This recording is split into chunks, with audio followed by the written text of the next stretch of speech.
हरे कृष्णा दंड प्रणाम। आजानुलम्बितभुजो कनकावदात संकीर्तनैकपितर कमलायताक्षः विश्वम्भरो द्विजवरो युगधर्मपालो वन्दे जगत्प्रियकरौ करुणावतारो। हे कृष्ण करुणा सिंधो दीनबंधो जगत्पते गोपेश गोपिका कांत राधा कांत नमोस्तुते। तप्त कांचन गौरांगी राधे वृंदावनेश्वरी वृषभानुसुते देवी प्रणमामि हरिप्रिये। भक्त्या विहीना अपराधलक्षये क्षिप्तास्य कामादितरङ्गमध्ये कृपामयि त्वां शरणं प्रपन्ना वृन्दे नुमस्ते चरणारविन्दम्। जय श्री कृष्ण चैतन्य प्रभु नित्यानंदा श्री अद्वैत गदाधर श्रीवासादि गौर भक्त वृंद। हरे कृष्णा कृष्ण कृष्ण हरे हरे हरे राम राम राम हरे हरे। सर्वप्रथम भगवान के अभिन्न प्रकाश विग्रह श्री गुरुपाद पद्म पूज्यपाद त्रिदंडी स्वामी अष्टोत्तर सत्य श्रीमद भक्तिवशाद विष्णु गोस्वामी गुरुदेव महाराज के पावन श्री चरण कमलों में असंख्य कोटि दंडवत ज्ञापित करते हुए उनकी अहेतु की कृपा प्रार्थना करती हूँ। वे अपनी कृपा वर्षण करे जिससे निज कर्ता अभिमान भाव को छोड़कर एकमात्र उनकी वाणी के वाहक के रूप में अपना परिचय दे सकूं। परम गुरुदेव नित्य लीला पृष्ठों विष्णुवासी श्रीमद भक्ति दयित माधव गोस्वामी महाराज परमेष्टि गुरुदेव जगत गुरु भक्ति सिद्धांत सरस्वती गोस्वामी ठाकुर प्रभुपाद व समस्त गुरु परंपरा जय युक्त हूँ। सपार्षद श्रीमन नित्यानंद प्रभु श्री गौर हरि वृंदावन बिहारी श्री राधा गोपीनाथ भगवान जय युक्त हूँ। हम सभी पर अपनी कृपा वर्षण करें जिससे भगवान के पवित्र नाम और हरि गुरु वैष्णव सेवा में हम सभी की रुचि उत्पन्न हो सके। आज की इस प्रातःकालीन कक्षा में हम श्रवण करेंगे ग्रंथ राज श्रीमद् भागवतम के अंतर्गत दसम स्कंद हम सभी श्रवण कर रहे हैं और आज उसके अंतर्गत जो 80 वाला अध्याय है 80 नंबर जो चैप्टर है उसको हम आज प्रारंभ करने जा रहे हैं। ओम नमो भगवते वासुदेवाय ओम नमो भगवते वासुदेवाय ओम नमो भगवते वासुदेवाय। श्रीराजोवाच भगवन् यानि चान्यानि मुकुन्दस्य महात्मनः वीर्याण्य अनंत वीर्यस्य श्रोतुमिच्छामि हे प्रभो। राजा परीक्षित ने कहा, हे प्रभु हे स्वामी, मैं उन असीम शौर्य वाले भगवान मुकुंद द्वारा संपन्न अन्य शौर्य पूर्ण कार्यों के विषय में सुनना चाहता हूँ।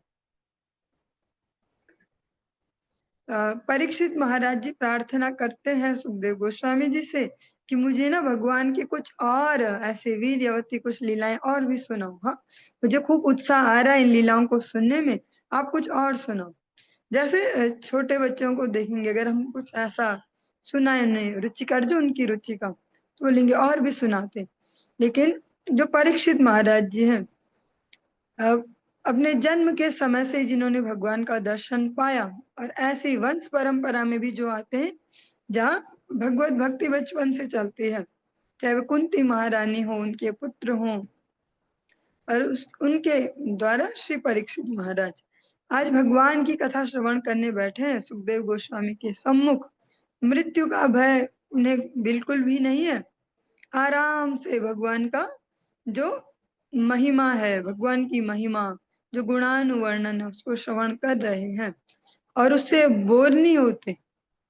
सामान्य जगत में सामान्य जीव हो जाते हैं, लेकिन जो भगवत कथा पिपासु होते हैं वे निरंतर भगवान का कथा मृतपान करते हैं। परीक्षित महाराज जी कहते हैं, मुझे कुछ और सुनाओ। भगवान जो मुकुंद हैं, उनकी ऐसी शौर्यपूर्ण जो लीलाएं हैं, कुछ मैं और भी सुनना चाहता हूँ।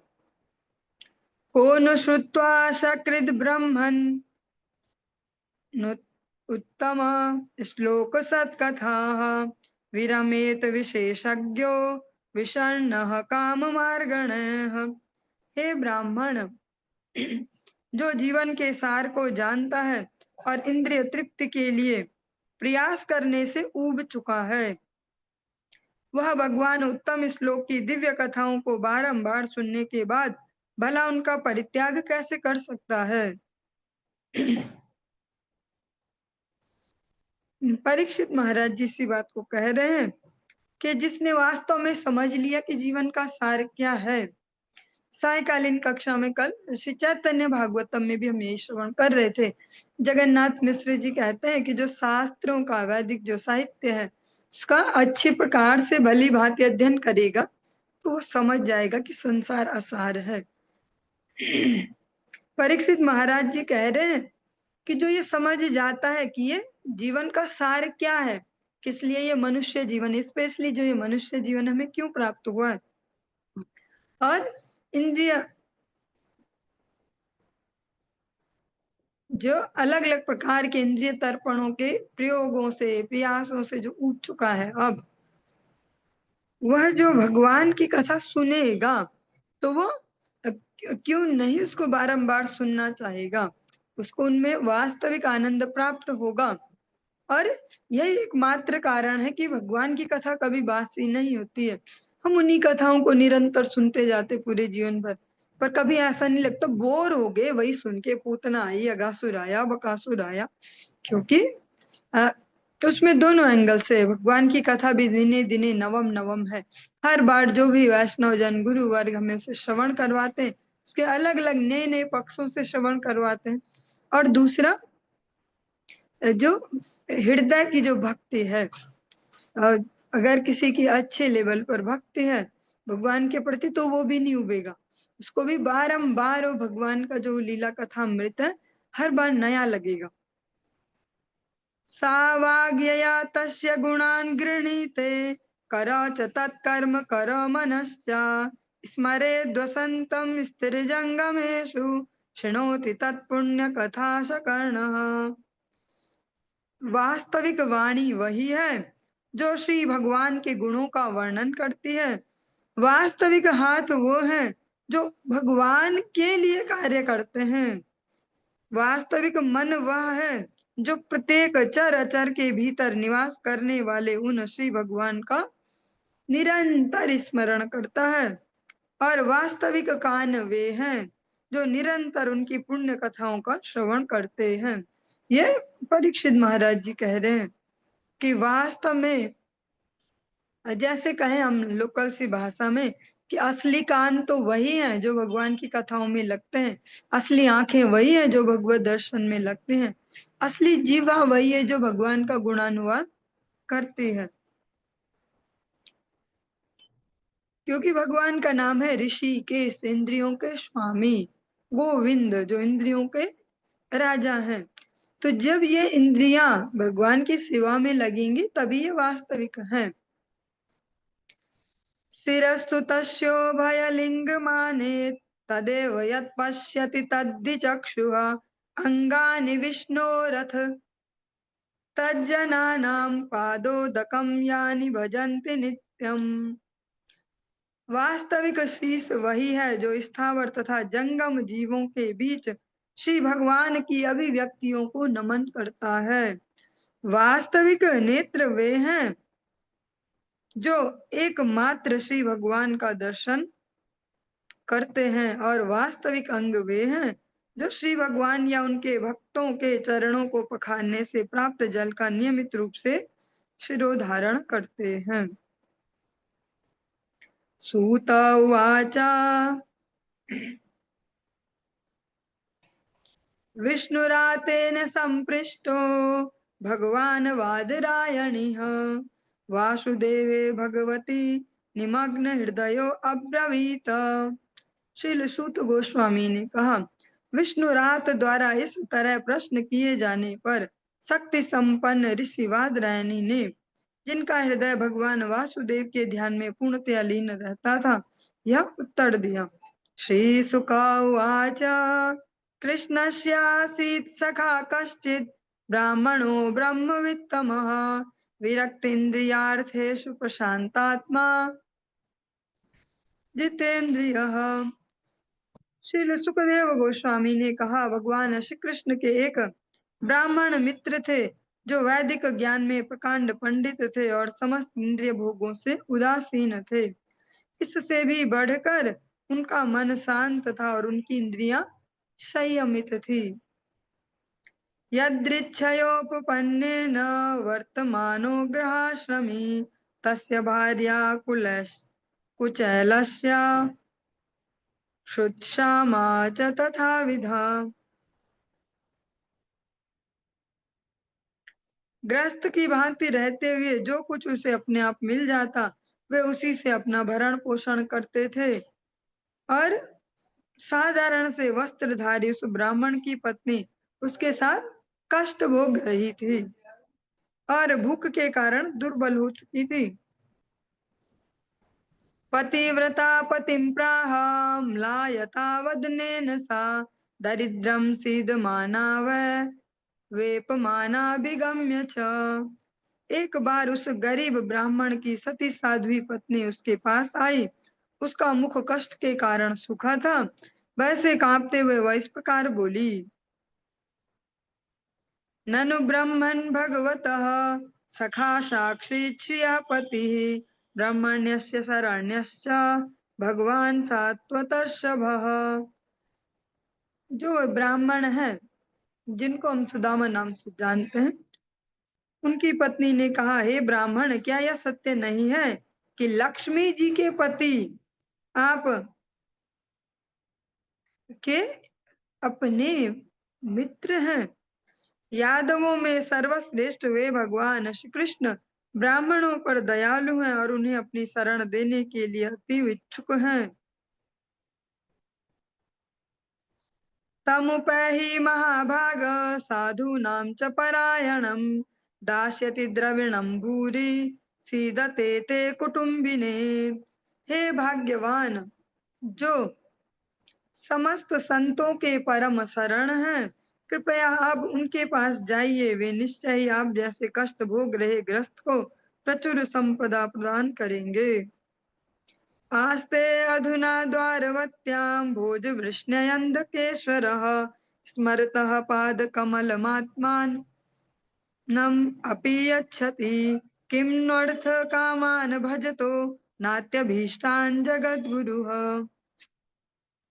इस समय भगवान श्री कृष्ण भोजों, वृष्णियों तथा अंधकों के शासक हैं और द्वारका में रह रहे हैं। क्योंकि वे ऐसे भी व्यक्ति को जो उनके चरण कमलों का केवल स्मरण करता हो अपने आप को दे देने वाले हैं। तो फिर इसमें क्या संशय है कि ब्रह्मांड के गुरु स्वरूप वे अपने निष्ठावान आराधक को वैभव तथा भौतिक भोग प्रदान करेंगे, जो कोई विशेष अभिष्ट वस्तुएं नहीं है। जो सुदामा जी की पत्नी है, उनसे इस प्रकार कहती कि भगवान तो इतने दयालु हैं कि जो उन्हें भजते हैं उनको स्वयं को ही दे देते हैं। भगवान ने खुद को ही उनको दे दिया। तो फिर आप जैसे जो उनके इतने सुंदर भक्त हैं और मित्र भी हैं साथ में, तो आपको क्या वो जो हमारे जीवन यापन लायक होगा, क्या उसको नहीं दे पाएंगे? जब भगवान इतनी सामर्थ्य रखते हैं, ऐसे दयालुता रखते हैं, हाँ, कि वे अपने आप तक को समर्पित कर देते हैं भक्ति करने वालों को। सा एवं भार्यया विप्रो बहुशा प्रार्थितो मुहुः अयं हि परमो लाभ उत्तमः श्लोक दर्शनम्। इति संचिन्त्य मनसा गमनाय मतिं दधे अप्यस्त्युपायनं किंचित गृहे कल्याणी दीयताम्।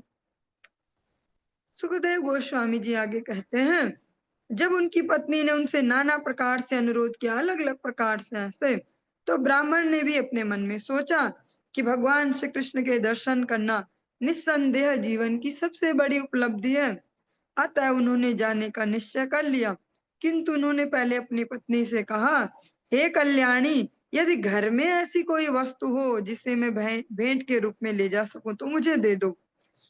जो पत्नी है वे तो अपने अभावों से पीड़ित होकर उनको इस प्रकार का प्रस्ताव देती है, प्रपोजल देती है कि आप जाओ ना मिलने, क्योंकि जो माता जी वर्ग है उनको ही प्रैक्टिकली घर बार देखना है कि जो संतान इनका कैसे पालन पोषण, ऐसा जो इमोशनल उनका वो है, तो वो उससे ऊपर वो कैसे सोच पाएंगे, क्योंकि उनका बेसिक है वो।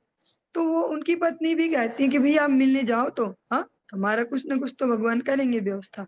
सुदामा जी अपने वाले एंगल से सोचते हैं, वे इस एंगल से नहीं सोच सकते।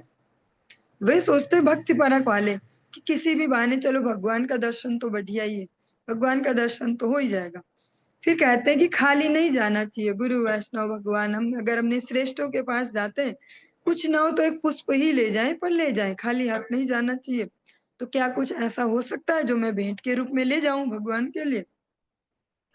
याचित्वा चतुरो मुष्टीन् विप्रान् पृथक् तण्डुलान् चैलखण्डेन तान् बद्ध्वा भर्त्रे प्रादादुपायनम्। सुदामा की पत्नी अपने पड़ोसी ब्राह्मणों से 4 मुट्ठी चावल मांग लाई, उन्हें फटे वस्त्र के एक टुकड़े में बांधा और भगवान श्री कृष्ण के लिए उपहार के रूप में उसे अपने पति को दे दिया।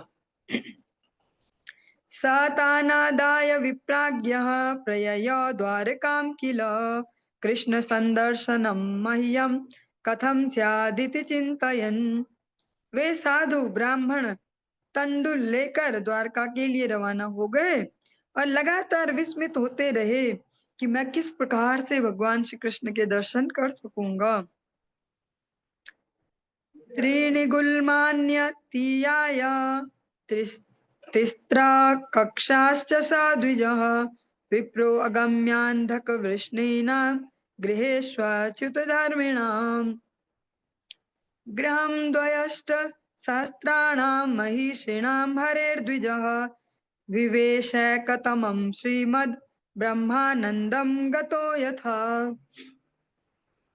विद्वान ब्राह्मण ने कुछ स्थानीय ब्राह्मणों के साथ मिलकर 3 सुरक्षा चौकियां पार कर ली। तब वे 3 द्वारों से होकर भगवान श्री कृष्ण के आज्ञाकारी भक्तों, अंधकों तथा वृष्णियों के घरों के पास से गुजरे, जहाँ सामान्यतया कोई भी नहीं जा सकता था। तत्पश्चात वे भगवान श्री हरि की 16,000 रानियों के ऐश्वर्यशाली महलों में से एक में प्रविष्ट हुए, और ऐसा करते समय उन्हें ऐसा अनुभव हुआ मानो वे मुक्ति का आनंद प्राप्त कर रहे हों।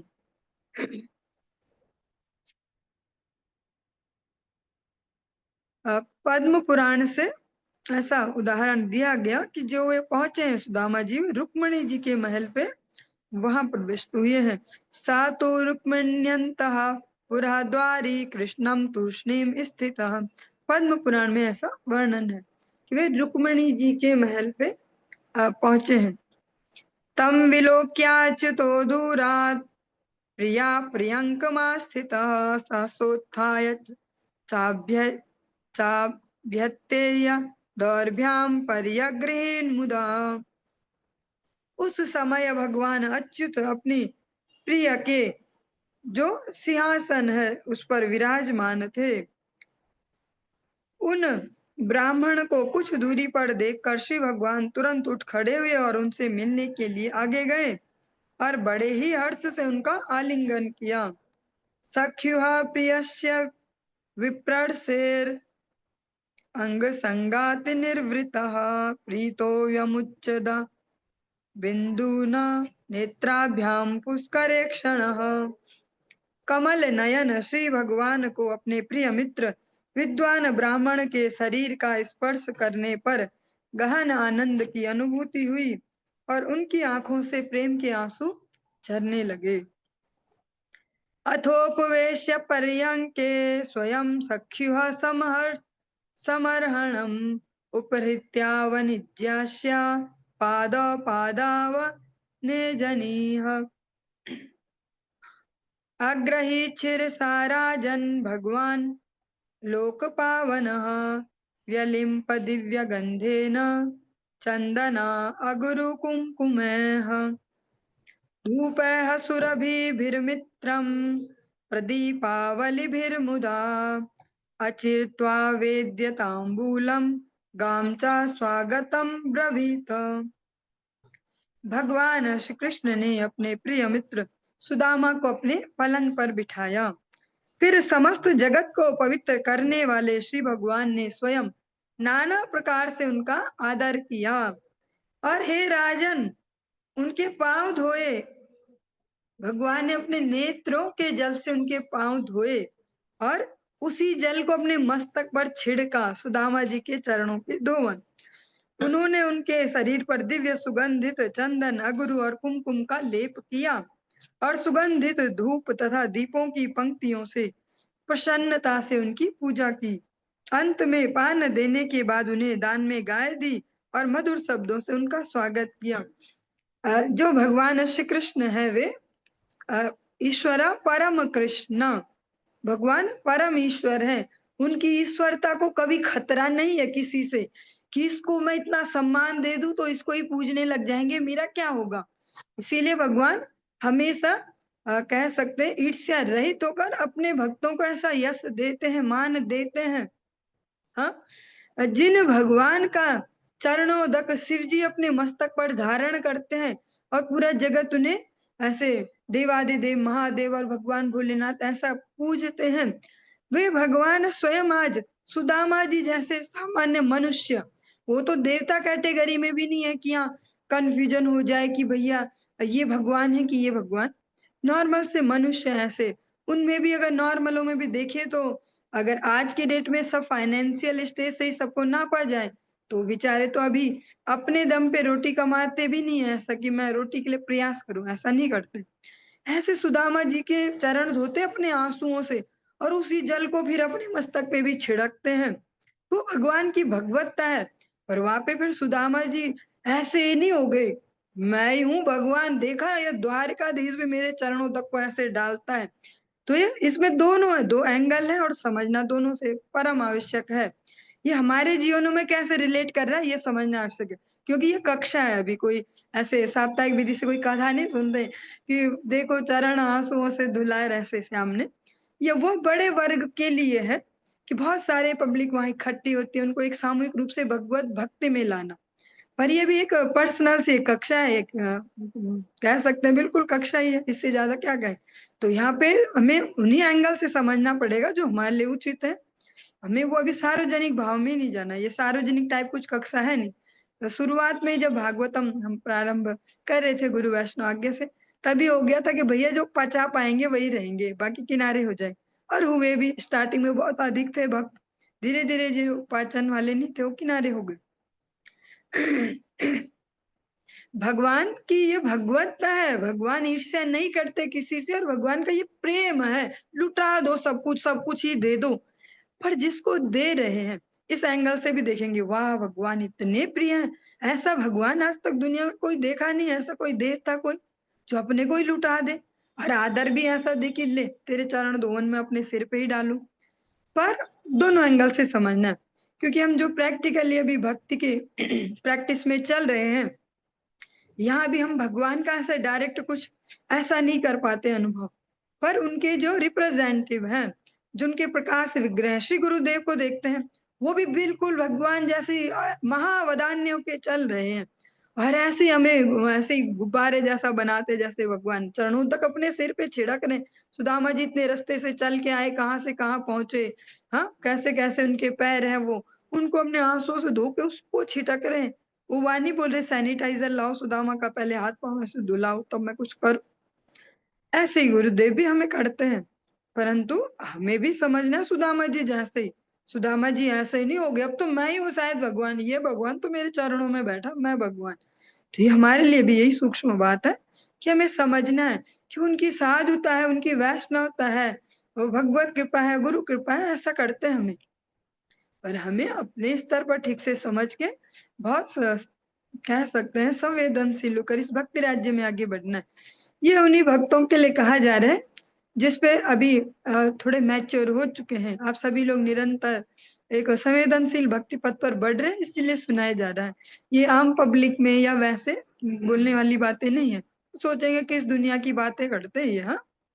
पर आप सभी सेंसिटिव भक्त हैं, इसलिए ये आवश्यक है समझना, जो वो हमें दे रहे हैं उसको पचाना बहुत मुश्किल है और परम आवश्यक है। सुदामा जी यहाँ भगवान नहीं बन गए, न उन्होंने कुछ अपना अलग पंथ चला लिया कि देखो भैया, न फोटो खिंचा के रख ली कि द्वारकाधीश ने ना आंसू से पैर धोए थे रो रो के मेरे, और न वो वीडियो बना के रख ली कि द्वारकाधीश ने मेरे चरणों का जल न सर पे डाला, मैं द्वारकाधीश से बड़ा भगवान हूँ। ऐसा कुछ नहीं किया है सुदामा जी ने। वे समझते हैं कि मेरी क्या लिमिटेशन है और इनकी क्या भगवत्ता है। तो ऐसा हमारे लिए बहुत आवश्यक है इस भक्ति राज्य में। गुरु वैष्णव हमें अवसर देते अपनी महावदान्य से, तुम भी बड़े हो, तुम भी कुछ भी हो, तुम ऐसा तुम वैसा, पर हमें भी पता होना चाहिए हम किस कहाँ स्टैंड करते हैं। तब हम सम्यक रूप से गुरु वैष्णव जो गुरु परंपरा है उनका वास्तविक आशीर्वाद ले पाएंगे। क्योंकि जैसा हम इजीली बोलते हैं शुद्ध दुर्लभ है ये मनुष्य जीवन, ऐसा पर वास्तव में है ना।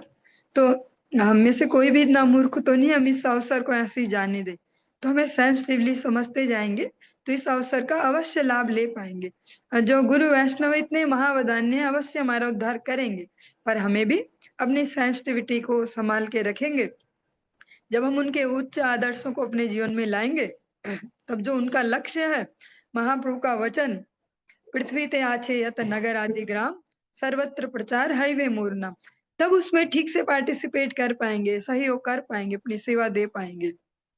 क्योंकि वास्तव में जीवों के हृदय को वास्तविकता में आकर्षित वही कर पाएंगे जो उस लेवल पर सेंसिटिविटी से अपने जीवन में उसको धारण करेंगे। हरे कृष्ण। भगवान ने बहुत सुंदर तरीके से सुदामा जी को ऐसा ऐसा व्यवहार दिया कि जैसे बड़े बड़े देवताओं तक को न दिया था। भगवान ने कभी इंद्र के ऐसे पैर ना धोए थे कि तुम देवताओं के राजा आओ ना तुम्हारे पैर धो, मैं ऐसा करूं। भगवान सुदामा जी के पैर धो रहे हैं, भक्ति की यहाँ पे महिमा प्रकाशित करते हैं। और भक्तों के प्रति जो भगवान का भाव है, हाँ, कि मैं कैसा भी कर सकता हूँ बेटा तुम्हारे लिए, तुम पहले न्योछावर तो हो। सुदामा जी ने स्वयं को न्योछावर किया है। दुर्वासा ऋषि के जो अभिमंत्रित या शापित जो बोल सकते हैं वो चने खुद खा लिए। इतना तक भाव है कि आपकी मुसीबत मेरे पे आ जाए, आप पे ना आए वो भगवान, ऐसे इस लेवल तक जो अटैच्ड है। जब हम श्रवण करते हैं हमने जो गुरु वर्ग है, परम गुरु वर्ग, उनके चरित्र श्रवण करते हैं। नित्य लीला पुरुष श्री भक्ति प्रज्ञान केशव गोस्वामी महाराज जी की, प्रभुपाद जी के भक्त सिद्धांत सरस्वती गोस्वामी ठाकुर प्रभुपाद के उनके शिव विग्रह की भी रक्षा के लिए उन्होंने उनके वस्त्र तक पहन लिए कि भैया मुझे मारो, अगर बहिर्मुख लोगों तुम्हें मानना है मुझे मारो, ये लेवल तक। ऐसे वैसे मुझे भी लगता है, कहते हैं कि थोड़ा हायर हो जाता, अति हायर, पर ये परम आवश्यक है। क्योंकि हम श्रीमद् भागवत कक्षा में है ना, अभी कोई अन्य ग्रंथ नहीं है कि लाइटली और मस्त करके। भागवत जी में तो धर्मो प्रोचित कहता वो, यहाँ स्टार्टिंग में ही बोल दिया, यहाँ भैया जो वास्तव में धर्म है उसको ही सुनाया जाएगा। तो उसको अभी बचाने लायक तो नहीं हम, फिर भी सुनते जाएंगे तो कहीं ना कुछ यहाँ फिटिंग तो होगी सबकॉन्शियस माइंड में। तो जो इस लेवल पर तदात्म में स्थापित करेंगे अपने गुरु वर्ग में, भगवान में, तो फिर उनके द्वारा भगवान इतने फिर जगत में अपनी सेवाएं करवाते हैं। कुचैलम मलिनम श्यामम द्विजम धमालि संततम, देवी पर्यचरत साक्षात चामर व्यजनेन वै। साक्षात लक्ष्मी देवी ने, जो रुक्मिणी जी हैं, अपने चामर से पंखा झलकर उन गरीब ब्राह्मण की सेवा की, जिनके फटे वस्त्र थे और मैले थे और जितने दुर्बल थे कि शरीर की सारी नस नाड़ियां सब दिख रही थी। यहाँ भगवत भक्ति की भी महिमा स्थापन भी हो रही है। क्या वो परीक्षित महाराज जी, उनके केस में चाहे अम्बरीश महाराज जो, हर जगह भक्ति की श्रेष्ठता, जो भागवतम है उसका सार समर्पण है, और जो भगवत गीता उसका सार भी समर्पण है, भगवान की शरणागति। जितने भी हम प्रसंग सुन रहे हैं भागवतम में, सबका एक ही सार है, शरणागति। जो भगवान में निष्कपट रूप से शरणागत हो, फिर भगवान बिल्कुल ये यथा माम प्रपद्यन्ते तास तथा भजाम्यहम्, बेटा जैसा तुम्हारा मेरे लिए भाव, मेरा वैसा ही। सुदामा जी भी अपने जीवन का सब कुछ भगवान को समर्पित करके उस जीवन को यापन कर रहे हैं। ऐसा तो नहीं है कि उनको विद्या नहीं आती थी, कि वो धन नहीं कमा सकते थे, कि बेचारे थे, कि दुर्भाग्यवान, ऐसा कुछ भी नहीं है। उत्तम ब्राह्मण घर में जन्म मिला, उत्तम गुरुकुल से सांदीपनि मुनि से जिन्होंने शिक्षा प्राप्त की, वो क्या नहीं कर सकते हैं। पर भक्ति के स्थापन और अपने सादा जीवन इस प्रकार से जीते हैं, वो उसका प्रयोग अपने रजोगुण उसमें नहीं करते हैं। तो आज भगवान ने दिखाई श्रेष्ठता, कि जिन लक्ष्मी जी के लिए देवता भी लाइन में लगते हैं, कि इधर आ जाती तो ठीक था। समुद्र मंथन में चाहे देव हो, चाहे दानव हो, ऋषि हो, मुनि हो, सभी लाइन में लगे थे, काश लक्ष्मी जी इधर आ जाए, पर वे उधर नहीं गई। आज उन्हीं लक्ष्मी जी वही इन गरीब से, कुचैल से ऐसे ब्राह्मण की स्वयं सेवा कर रही है, चावल डुला रही है उनके लिए। भगवान यहाँ भी शरणागति की महिमा को स्थापन करते हैं। संपूर्ण भागवतम का जो सार है वो यही है, भगवान और उनके भक्तों का कनेक्शन, उनका आदान प्रदान जो व्यवहार का है। क्यों है? क्योंकि हम इससे ही तो समझ पाएंगे। अगर हम इसको चलिए थोड़ा सा सरल करने का प्रयास करते, थोड़ा ऐसा हो जाता है टिपिकल सा। आज हम जिस जिस भी एज ग्रुप में हैं, हम सभी, हम जिसको समझते हमारा एक्सपीरियंस है, हमें कुछ आता है ऐसा, वो कैसे सीखा हमने? बचपन से देख देख के। हमारे घर में जो माता पिता है वो क्या क्या करते किस सीन में, हमारे जो दादी दादा वो क्या क्या करते किस सीन में, जो हमारे मामा मामी चाचा चाची, हमारे अड़ोसी पड़ोसी, हमारे स्कूल वाले, हमारे टीचर, हमारे दोस्त, ऐसा देख देख के उसी को ही जो हम जमा पूंजी है, उसी को ही बोलते हैं हमारा एक्सपीरियंस, हमें कुछ आता है, उसी से हमने व्यवहार सीखा, यहाँ पे ना ऐसा नहीं करते, वहां पे ना ऐसा बोलते हैं, ऐसा। तो ये श्रीमद् भागवतम है, यही हमें यही सिखा रहा है, जो भक्तों का और भगवान का जो आदान प्रदान है। श्रीमन चैतन्य महाप्रभु प्रचार करने जाते, सारे विश्व में स्वयं ही कर देते और उनके लिए क्या बचता। पर उन्होंने 18 वर्ष जो गुंडी वहां गंभीरा में बैठ के किया, वो क्या किया? वैष्णव सदाचार का ही पाठ पढ़ा है, वैष्णव सदाचार की शिक्षा दी, अलग अलग भक्तों से चर्चा परिचर्चा, उनके माध्यम से क्या सिखाया? वैष्णव सदाचार। भक्ति का एक चार्मिंग पक्ष अलग है, जो हम बाहर से देखते हो, धार्मिकता, जो सोशल मीडिया भक्ति, भक्त हो गए भक्त हो गए, मजा आ रहा है, ऐसे वृंदावन में जाए फोटो खिंचाए, गोपी ड्रेस पहने, धोती पहने, प्रभु जी बने, ऐसे वो अलग है। महाप्रभु ने 18 वर्ष पूरे पूरे 18 वर्ष वैष्णव सदाचार की शिक्षा दी है। पूरी श्रीमद् भागवतम में जो हम सीखते हैं, मेनली वो वैष्णव सदाचार सीखते हैं। किस भक्त ने किस सीन में कैसा रिएक्शन दिया था वो सीखते हैं। अम्बरीश महाराज पे इतनी बड़ी विपत्ति आई, इतनी हायर पोस्ट पे होते हुए, पूरे अखिल जो पूरी पृथ्वी के एक छत्र सम्राट है अम्बरीश महाराज, वे स्वयं एकादशी पालन करते हैं दृढ़ता से, स्वयं पारायण का टाइम देखते हैं दृढ़ता से। हमारे जैसे नहीं ट्रेन छूटने वाली तो क्या करेंगे, पारायण कर ऐसा ऐसा, हाँ, वे दृढ़ता से उसको करते हैं। और अपना ईगो मैनेजमेंट जो है, मैं एक छत्र सम्राट ऐसा वाला नहीं, वहां जहाँ पे जरूरत है वहां पूरे दीनता से सब साधु गुरु वैष्णव सेवा करते हैं। दुर्वासा जी जैसे तपस्वी के साथ ऐसा जो ये प्रकरण हुआ, उसमें भी अपनी दैन्यता बना के रखी। वहां ये नहीं बोला बड़े आए तुम क्या है, मैं मतलब सुने जा रहा हूँ तो तुम सुनाते ही जा रहे हो, हाँ मैं सुने जा रहा हूँ तो अब नहीं चलेगा बेटा, ऐसा ऐसा नहीं। वहां पे हमने दैन्यता को दिखाया, अपना ईगो मैनेजमेंट, अपना जो पावर है, मनी है, सब कुछ को कैसे पचाना और सही जगह लगाना। पांडवों के जीवन में यही हम सीखते हैं, कि उनके पास जो जो योग्यताएं हैं उसके दम पर वो अपना अपना कुछ करने जाते कहाँ का, लेकिन उन्होंने अपनी भगवत भक्ति को स्थिर रख पाए, इतनी प्रतिकूलताओं में भी भगवत भक्ति को स्थिर रखा। तो जो भागवतम है उसका सार भी यही है। और जब भगवान स्वयं भक्त के रूप में आए चैतन्य महाप्रभु होके, तो वैष्णव सदाचार को इतनी दृढ़ता से सिखाया। इसीलिए हमें भी धीरे धीरे सही, धीरे धीरे, ऐसा नहीं बोल रहे एक दिन में परमहंस कोई हो जाए, और जो मैं बोल रही हूँ मैं भी नहीं हो गई हूँ, कि मैं हो गई हूँ शायद, जो जो बोल रही हूँ मैंने सब अचीव कर लिया, ऐसा तो नहीं है। गुरु वैष्णव कृपा से जो भी है मेंढक जैसा टटर करना है, पर लक्ष्य हमारा ये है, शरणागति को सीखना, उचित प्रकार से वैष्णव सदाचार सीखना। जब हम धीरे धीरे प्रयास करेंगे तो आगे नेक्स्ट जनरेशन को, ये जो भक्त हमारे साथ में आते हैं उनको, इसको फिर उन्हें प्यार से डिलीवर कर पाएंगे, उन्हें सिखा पाएंगे। अभी तो हम यहाँ पे स्ट्रिक्टली यहाँ से बोल रहे हैं, पर अन्यों को उसे प्रेम से सिखाना, उनको वहां डंडा मार नहीं सिखाना, ऐसा नहीं ऐसा नहीं वैसा, उनको प्यार से। पर कहीं ना कहीं हमें मैच्योर तो होना ही पड़ेगा। छोटा बच्चा बहुत सुंदर लगता है, 2 साल का बच्चा बहुत सुंदर है, 3 साल का बहुत सुंदर है, अच्छा सा छोटा सा, पर वो 4 साल में भी उतना ही रह जाए, 6 साल का हो जाए तब भी उतना ही रह जाए, 10 साल का हो गया उतना ही, हाइट ही नहीं बढ़ रही, ग्रोथ ही नहीं हो रही, तब कोई उसको पसंद नहीं करता, तब टेंशन में आ जाते हैं, नाचते हैं 10 डॉक्टरों पे कि इसकी ग्रोथ कैसे होगी। भक्ति राज्य में भी ऐसा ही है, हमें वो लिटिल बेबी ही नहीं बने रहना भक्ति राज्य का, कि वो जो फर्स्ट वाला सीन था ना, प्यार से ऐसे बोलते थे ऐसे वैसा, वो नहीं, धीरे धीरे बड़ा होना है हमें, और ताकि हम जिम्मेदारियों को भी ले पाए जो गुरु वैष्णव में देना चाह रहे हैं। हरी बोल। थोड़ा आज लग रहा है कुछ ज्यादा हाई हो चुका है, क्षमा प्रार्थी हूँ उसके लिए।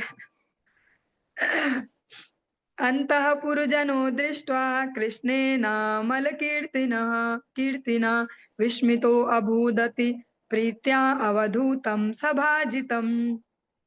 राजमहल के निवासी निर्मल कीर्ति वाले भगवान श्री कृष्ण को इस फटे पुराने वस्त्र पहने ब्राह्मण का इतना प्रेम से सम्मान करते देख के चकित हो गए। जो आसपास है वो बोल रही क्या चल रहा है ये, इतना गंदा सा, इससे तो अजीब अजीब सा आदमी ये, और भगवान इसके साथ क्या कर रहे हैं, ये अपने आंसुओं से पैर धो रहे, चरणों तक सर पे डाल रहे हैं। रुक्मिणी जी जो सबसे मुख्य पटरानी, उनको ही लगा दिया चावट, ये हो क्या रहा, उनके को समझ में ही नहीं आ रहा ऐसा।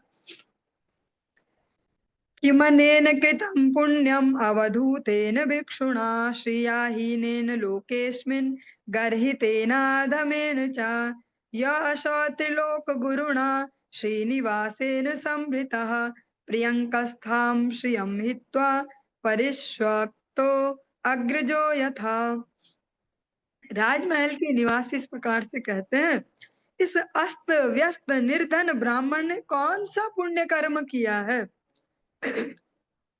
लोग उसे नीच तथा निंदनीय मानते हैं, फिर भी तीनों लोगों के गुरु और श्री देवी के धाम, श्री देवी मीन्स लक्ष्मी देवी, क्योंकि आज के समय में हम इस नाम को किसी दूसरे एंगल से जानते हैं, इसलिए ऐसा आइडेंटिफाई जस्टिफाई करना पड़ रहा है। श्री देवी मीन्स हमें यही पता है कि बॉलीवुड की एक हीरोइन, और प्रैक्टिकली ऐसा ही पता हमें, इसमें कुछ छुपाना लुकाना ऐसा कुछ है नहीं, इसीलिए क्लियर करना पड़ रहा है। श्री देवी जो नाम है वास्तव में लक्ष्मी जी का है, उनके नाम से लोग उसको रखते हैं। श्री देवी के धाम श्री भगवान आदर पूर्वक उनकी सेवा कर रहे हैं।